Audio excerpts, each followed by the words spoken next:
നിസർഗസരസാധരം നിജദയാർദ്രദിവ്യേക്ഷണം മനോജ്ഞമുഖപങ്കജം മധുരസാർദ്രമന്ദസ്മിതം രസജ്ഞഹൃദയാസ്പദം രമിതവല്ലവീലോചനം പുനഃ പുനരുപാസ്മഹേ ഭുവനലോഭനീയം മഹാ.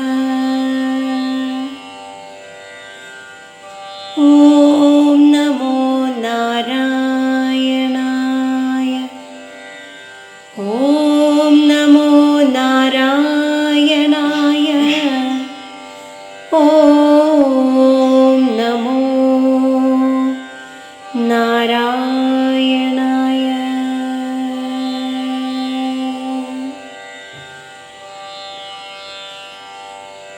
ആസ്വാദ്യതയുള്ള ചെഞ്ചൊടികളോടും ദയാരസം പൊഴിയുന്ന ദിവ്യ നേത്രങ്ങളോടും കൗതുകം തോന്നിക്കുന്ന മുഖപത്മത്തോടും തേൻ പുരണ്ട പുഞ്ചിരിയോടുകൂടിയതും രസിക ജനങ്ങളുടെ ഹൃദയങ്ങളിൽ സ്ഥിരവാസം ചെയ്യുന്നതും ഗോപസ്ത്രീകളുടെ കണ്ണുകളെ രമിപ്പിക്കുന്നതും ലോകത്തെ ആകെ കൊതിപ്പിക്കുന്നതുമായ ആ ദിവ്യ തേജസ്സിനെ ഞാൻ വീണ്ടും വീണ്ടും വീണ്ടും ഉപാസിക്കുകയാണ്. ഹരേ കൃഷ്ണ.